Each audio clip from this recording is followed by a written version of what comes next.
वक्फ board को मिले असीमित अधिकारों को कम करने के इसकी व्यवस्था को पारदर्शी बनाने के लिए केंद्र सरकार वक्फ बोर्ड कानून में संशोधन करने जा रही है। इससे मुस्लिम महिलाएं समेत मुस्लिम समाज के अन्य पिछड़े वर्ग, शिया, सुन्नी, बोहरा और आगा खानी जैसे वर्गों को प्रतिनिधित्व देने के लिए केंद्र सरकार 2 महत्वपूर्ण विधेयक लोकसभा में पेश करने जा रही है। आइए जानते हैं क्या है ये कानून।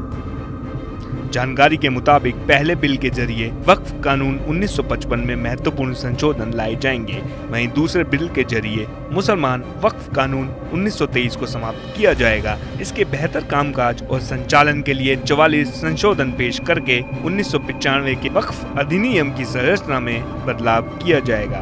प्रस्तावित संशोधनों का उद्देश्य केंद्रीय वक्फ परिषद और राज्य बोर्डों में महिलाओं का प्रतिनिधित्व बढ़ाना भी है। आखिर क्यों पड़ी संशोधन की जरूरत?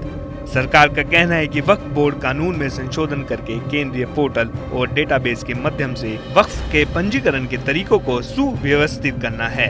इसमें कहा गया है कि किसी भी संपत्ति को वक्फ संपत्ति के रूप में दर्ज करने से पहले सभी संबंधितों को उचित नोटिस के साथ राजस्व कानून के अनुसार कार्रवाई की जाएगी। रिपोर्ट के मुताबिक सरकार का कहना है कि संशोधन विधेयक के पीछे का मकसद वक्फ बोर्डों के कामकाज में जवाबदेही और पारदर्शिता बढ़ाना है। इन निकायों में महिलाओं की अनिवार्य भागीदारी सुनिश्चित करना है। सरकार की तरफ से कहा गया है कि ये संशोधन मुस्लिम समुदाय की मांग पर किया जा रहा है।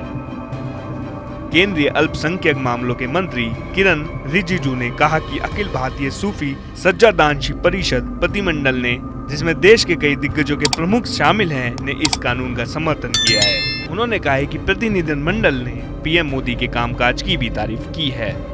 वक्फ बोर्ड कानून है क्या? आइए जानते हैं। वक्फ बोर्ड कानून 2013 संशोधन में वक्फ बोर्डों का व्यापक शक्तियां प्रदान की गई थी। तब से ये विवादास्पद है। वक्फ अधिनियम 1995 की धारा 3 के तहत परिभाषित किया गया है। वक्फ या वक्फ का अर्थ है मुस्लिम कानून द्वारा पवित्र, धार्मिक या धर्मार्थ के रूप में मान्यता प्राप्त किसी भी उद्देश्य के लिए किसी भी चल या अचल संपत्ति का किसी भी व्यक्ति द्वारा दान देना।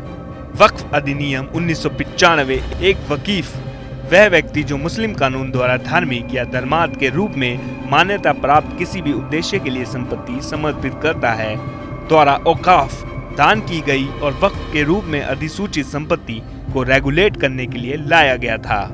क्या है वक्फ कानून के कानूनी अधिकार? 1995 अधिनियम 1995 की धारा 32 कहती है कि किसी राज्य में सभी वक्फ संपत्तियों का सामान्य पर्यवेक्षण राज्य केंद्र शासित प्रदेश वक्फ बोर्ड के पास निहित है और वक्फ बोर्ड को इन वक्फ संपत्तियों का प्रबंधन करने का अधिकार है। 1954 का अधिनियम जवाहरलाल नेहरू के नेतृत्व वाली सरकार के दौरान वक्फ के कामकाज के लिए एक प्रशासनिक संरचना प्रदान करने के उद्देश्य से अधिनियमित किया गया था। तब वक्फ बोर्ड के पास शक्तियां थी, जिसमें ट्रस्टीज और प्रबंधकों की भूमिका भी शामिल थी। 1954 अधिनियम को 1964, 69 और 1984 में संशोधित किया गया था। आखिरी बार 1913 में वक्फ संपत्तियों के अवैध कामकाज को रोकने और अतिक्रमण हटाने के लिए प्रक्रियाओं को सुव्यवस्थित करने के लिए कड़े उपाय शामिल किए गए थे।